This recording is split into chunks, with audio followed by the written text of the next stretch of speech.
mwanadamu ukimwona anastawi, ujue ni roho ya kustawi imekaa ndani yake ama iko juu yake.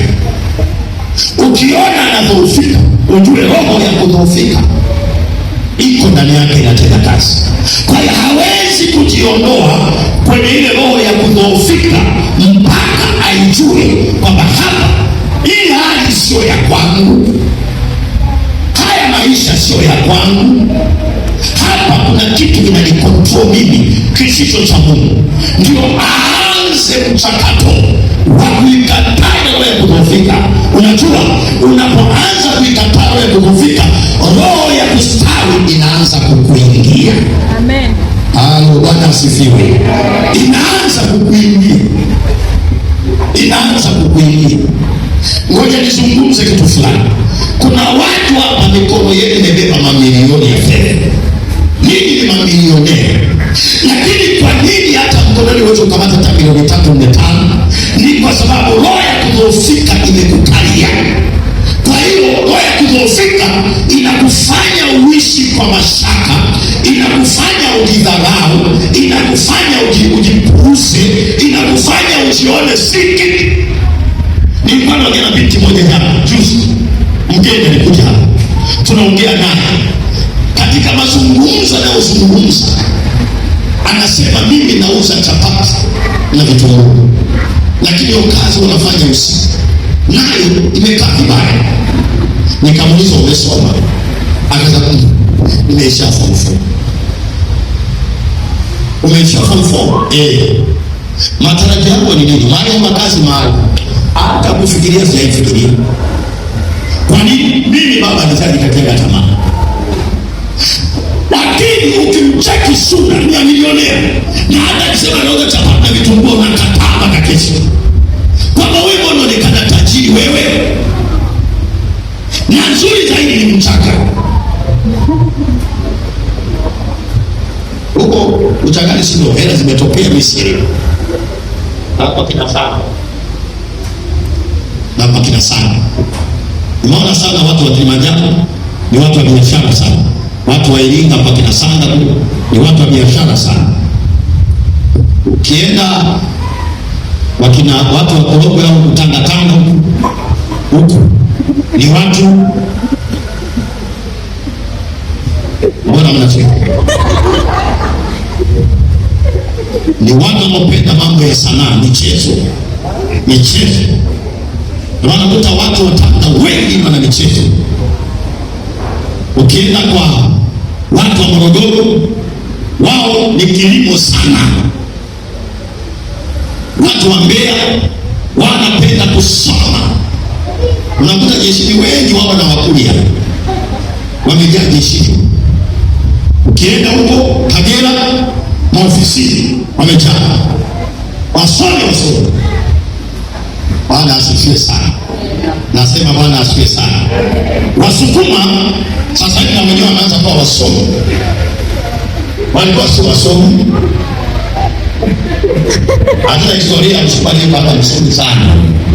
Ila Wasukuma sasa ndio wanaoongoza sasa hivi kusomesha watoto. Wanaenda speed sana.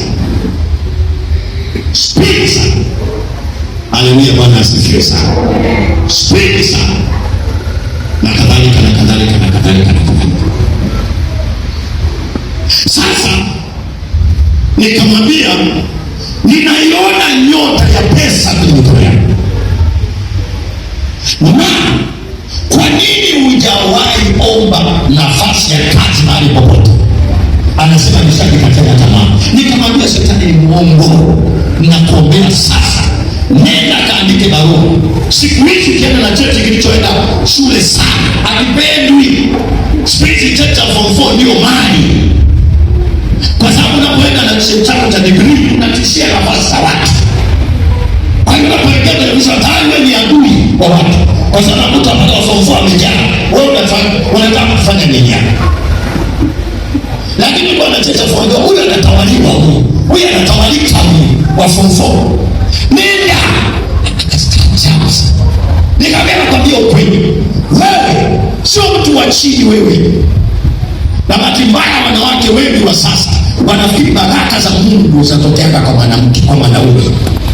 Wanafikiri sisi kupokea kwa mwanamke ni muujiza. Nani amekwambia?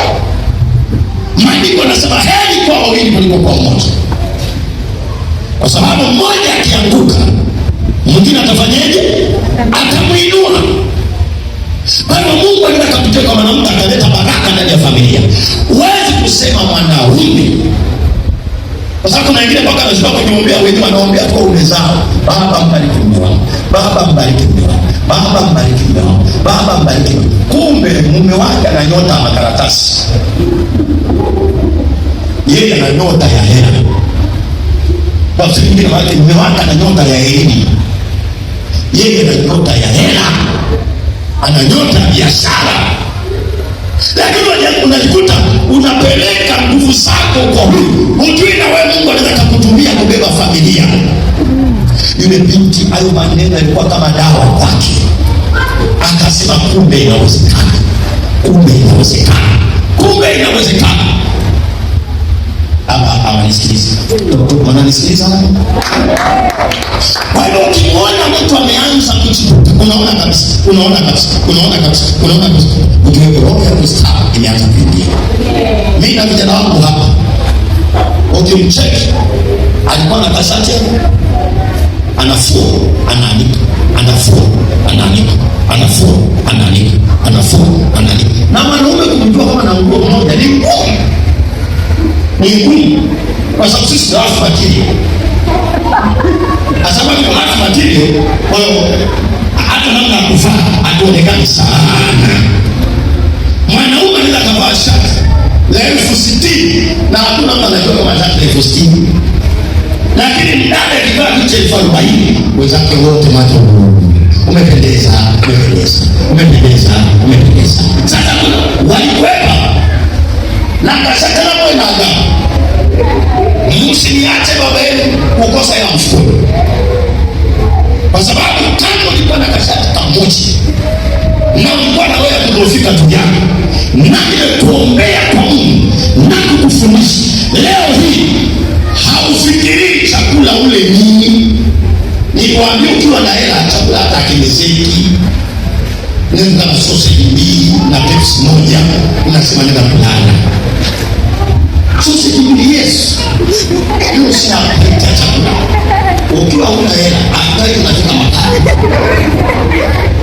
Unatamani makande, unatamani ndizi, unatamani mihogo, unatamani chapati, unatamani zili, unatamani hiki, unatamani zili, unatamani hata utumbo wa nani unatamani nao, unatamani nao. Bali asikia hata kuvaa unavaa kawaida tu. Mama Mamusi unaweza kutafuta shati moja tu na kitu moja mbele, nataka nipige sendo tu mwezi